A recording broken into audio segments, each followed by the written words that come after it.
مجھے ایک سوال یہ کرنا تھا. ابھی آپ نے کہا جتھوں کی صورت میں آپ نے کام کرنا ہے اور آپ کو کوئی لیڈر ڈھونڈنے کی ضرورت نہیں ہے, تو مجھے یہ بات نہیں سمجھ آئی کہ اگر آپ سے جس طرح میں امپریس ہوں اور بہت زیادہ یوتھ جو ہے اس ٹائم ماشاء اللہ آپ کو سنتی ہے, تو آپ ہی پھر ہمیں لیڈ کریں.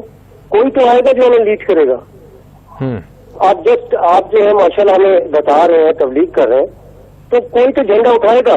ہم سمجھتے ہیں آپ بہتر ہیں, آپ زیادہ اچھے اسپوکس مین ہیں, اچھا بول سکتے ہیں, لوگوں کو کنوینس کرتے ہیں, تو آپ نکلیں اور ہم آپ کے پیچھے. ساحل صاحب پارٹی بنائیں. یہ سوال بہت ہی اچھا ہے, بہت ہی گہرا سوال ہے. اس کا ضروری ہے کہ اس بارے میں مجھے آپ 2 منٹ دیں ذرا, کیونکہ یہ جو فلسفہ ہے نا یہ پرائمڈ ہے. یہ پرائمڈ میں بھی ہوں, کنڈیشننگ ہوتی ہے ہماری پچھلی جنریشن سے.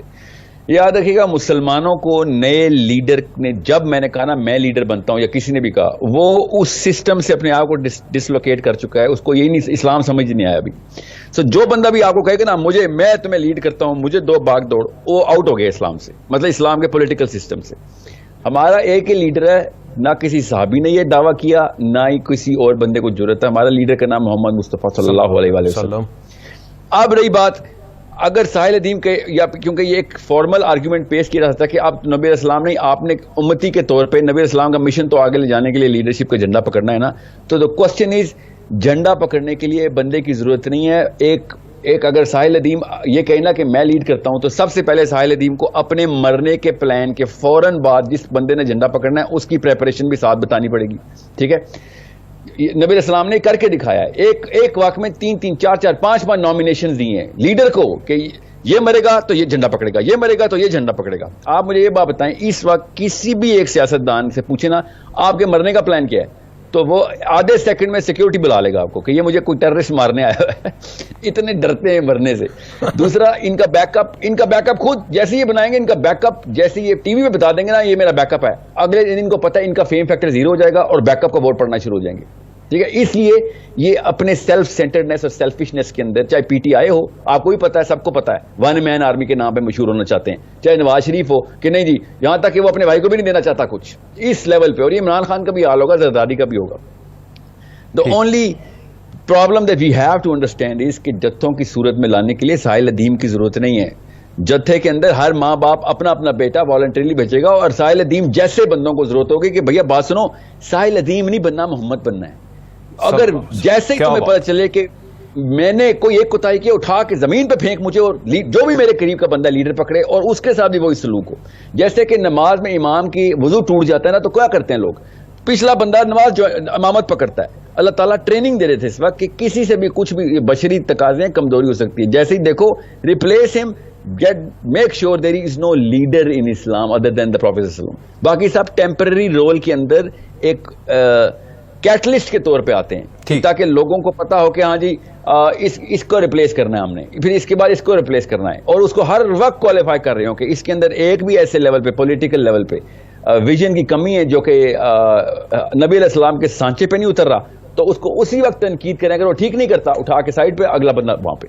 سو اس رولر بال کہتے ہیں میتھس میں. رولر بال کا مطلب ہے کہ کوئی ایک بندہ لیڈر نہیں ہے آپ کا. اس اسٹینسل جس کو آپ نے لیڈرشپ میں رکھا ہوا ہے, اور ہمارے پاس نبی علیہ السلام کا اسٹینسل ہے, تو جو پورا آئی جا رہا ہے اس کو آپ for that very time being رکھ رہے ہیں. اچھا, بیک ٹو اور کوشچن ساحل صاحب, وہی جو آپ نے اس کے اوپر بڑی ڈیٹیل بات کرنی تھی. اسلام کا پولیٹیکل سسٹم, پولیٹیکل فلسفی اور نبی پاک صلی اللہ علیہ وسلم کی زندگی میں کب سیاست, بہترین سیاست جو ہمارے لیے مشرے رہا ہے. جی ساحل صاحب یاد رکھیے گا, یہ اگر بچوں کو ہم نا اسلامیات میں پڑھانا شروع کر دینا, بس کلاس 1 سے لے کے 5 تک, چلیں 8 تک, ٹھیک ہے, تب ہمارا ملک آدھا تیار کر لیا ہم نے. اچھا, نبی علیہ السلام کی نبوت کے بعد پہلی سنت جو ہے نا وہ سیاست ہے. پہلی سنت جو ریکارڈ کرائی انہوں نے کیا کیا, انہوں نے اپنے خاندان کے تمام بڑوں کو بلایا اور اعلان کر دیا. پھر دوسری سنت پھر سیاست ہے. کیسے انہوں نے پہلے کی سنت کیا تھی, پہاڑ کے اوپر گئے اور نبی اسلام نے کہا کہ سب اکٹھے ہو جاؤ, سارے سردار اکٹھے ہوئے, آپ کے مجمع اکٹھا ہو گئے. نبی اسلام نے کہا اگر میں کہوں کہ پہاڑ کے پیچھے سے فوج آ رہی ہے, مان لو گے نا, اس کا مطلب یہ ہے کہ میں نے آج تک تم سے کوئی غلط بات کی ہے, یہ مطلب تھا نا اس بات کا. تو سب نے کہا ہاں مان لیں گے فوج آ رہی ہے. پھر نبی علیہ السلام نے اللہ تعالیٰ کی توحید کا اعلان کیا کہ باقی سب شریعتیں کینسل کرو, یہ کیا 2-2 روپے کے تم نے چھوٹے چھوٹے بت بنائے ہوئے ہیں, میں توحید کا اعلان کرتا ہوں ادھر.